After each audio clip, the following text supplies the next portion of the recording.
when they come out to Trent's in Holetown and see the level that is on display, I really think is going to inspire future generations to choose sport and to choose rugby. And we're very, very pleased to be the presenting sponsor of this tournament. And we very, very much look forward to exposing more Barbadians to the sport of rugby, especially at this high level, because these guys up here have built this brand over 3 decades. And to have something with that sort of longevity, it doesn't walk around. Clearly, there is tangible benefits here for all stakeholders. Chief most, of course, the participants, and we look forward to welcoming them. And came on in a very big way, and the BTMI has done so as well. What the BTMI has also offered us is overseas advertising through their offices in the UK, Canada, and the United States. They're very, very instrumental in our marketing efforts, which is where their strengths are. We managed, with their assistance and that of the Intimate Hotels in Barbados, to put together a grand prize offer which the teams are able to use to raise their own funds. It's a trip for 2 plus accommodation from 2 for Canada, a prize from the US, and 2 prizes from out of the UK. So they'll be staying at the Intimate Hotels of Barbados properties, and they'll be traveling on Air Canada, JetBlue, Virgin, and British Airways. That is part of the marketing strategy that we use on our Facebook and website, and it has attracted a lot of attention, the Facebook in particular, because it's dynamic. Kathy's been very instrumental in ensuring that the content is always refreshed. We usually get between 500 to 1,000 views or persons reached on almost every post that we put up. Kathy's been leveraging a lot of the video that's available on Barbados, the marketing video, and our partners' ads that go up there also get a lot of views. We've had people from Fiji, from New Zealand, from Australia, and various parts of the world indicate an interest in coming. South America as well. As I mentioned, New Zealand, I must mention the fact that we will be engaging in a community project with the New Zealand High Commission, and the New Zealand High Commissioner, Her Excellency Jan Henderson, has agreed to be the patron for the tournament. So she will be involved going forward. I'll be able to announce some details later on. But as everybody knows, New Zealand is the best rugby nation in the world right now. They didn't quite make it over the line at the Olympics because the Fijians were just too strong for them. But the New Zealand High Commission is very enthusiastic about being involved in this tournament.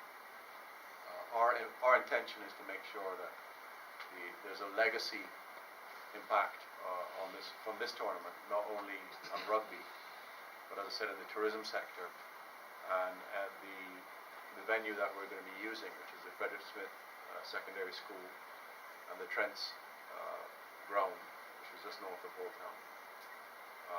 We will be working with the New Zealand High Commission to do some refurbishments at the high school, and as part of our outreach efforts during the tournament, we'll be staging a street festival of sorts, inviting vendors to participate in the event, so that our participants can have the craft and arts and foods brought to them instead of having to go and look for it.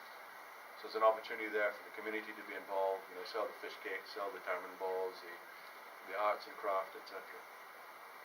Kathy is the one that will be involved in setting up that festival, along with Ashanti Trotman. So there will be some information on how to get in touch with her for that purpose very soon. We're also going to be producing a program for the event, which will be a 24-page souvenir booklet. So the persons who wish to advertise can also get some exposure.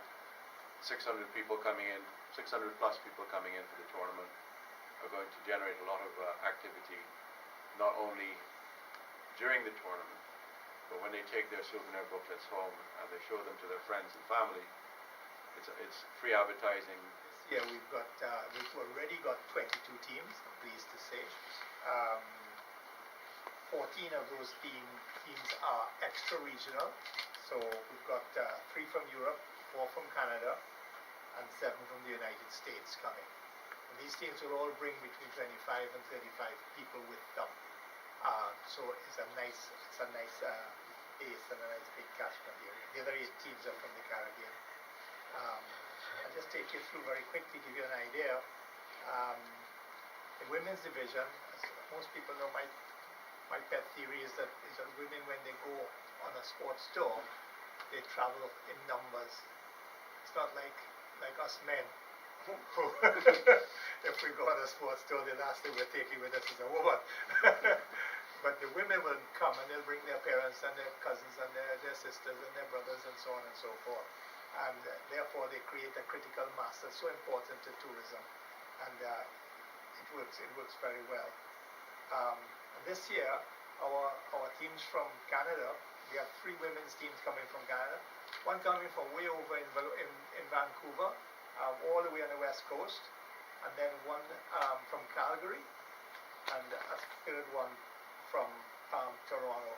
So that's Up to LA Angels coming from Vancouver, Dog River Howlers coming from Calgary, and Toronto Saracens from the Toronto area.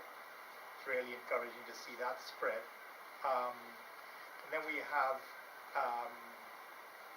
the United States teams, Atlantis coming. They draw players from all over the United States there, an invitational side. Northeast Academy, which is really the New York team from the New York area, and they'll be here again. They're bringing a men's team as well. Phoenix Rugby coming from Florida. So again, you're seeing a nice spread, and then Sion Sirens, and Sirens are another invitational team that draws players from all over the United States. So that's really good.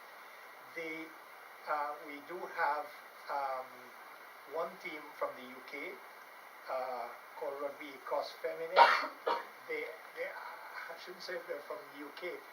They tell me they've got 4 players from Wales, they've got 2 from Scotland, they've got 4 from Holland, 2 from Wales, 2 from Scotland. I think they've got an English in there somewhere. Not like the Scots to invite the English to join them, but nevertheless. and I think there are 1 or 2 from France. So, and there's 1 from New Zealand and 1 from Australia as well with Rugby Ecos. They're going to be really worth going to see. And believe me, the women, there's no quarter given. I shudder sometimes when I see some of the tackles that they put in. So it's really going to be exciting for people to come and watch really top-class women's rugby. And they'll be joined also by a team from Trinidad, the police force from Trinidad, and of course a team from Barbados. On the men's side, again, it's exciting. Rugby Sevens began in the borders of Scotland, between the border between Scotland and England, and we've got the border reivers coming to Barbados, obviously for the first time. They're really looking forward to it, and they tell me this is the strongest team that they've ever brought to the Caribbean. And they used to be with us in Trinidad. They never came to Tobago, but they've come to Barbados, which says a great deal for Barbados. Thank you very much. That's really good. From England, we've got Isha Lions, Isha Rugby Club in the south of England, very strong. They won Tobago for the last 2 years, I think. Yes. So they're coming back and they want to win again. So Scotland and England represented. Of course, the United States are represented by 3 teams. Atlantis again, Northeast Academy coming from New York, Atlantis from all over, and then South Panthers coming from Florida area. We've got another Canadian team coming, Upright Rogues as well, and they're from, I think, the Toronto area, I'm not quite sure. And then we've got teams from the Caribbean making up, I think we've got 3 or 4 Trinidad teams, and Barbados as well, of course, entering the men's tournament. Just a word, equally diverse is our bunch of referees. We've got 12 international referees coming to do the tournament. Of course, we're running 2 pitches at the same time. So every 15 minutes, every 20 minutes, we've got 2 games going on. So one on each pitch every 20 minutes. And it's got to change and it's got to flow. And the guy who's in charge of our referees really is a chap from Scotland called Graham Allen. Graham he's done under 21 internationals. He's a really good referee and a great guy. And I'd like to thank him and his company Bristol Sport, which is also outfitting all the referees and providing all the clothing for them.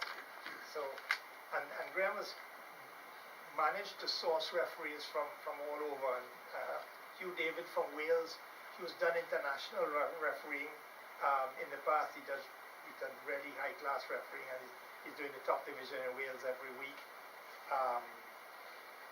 We've got a couple of Bajan, I don't know what you'd call them, expats. One who lives in Canada, Kerry Tashi, and he's coming down. His parents still live here, and he spends his life in British Columbia, and he does age grade and premier grade refereeing in Canada.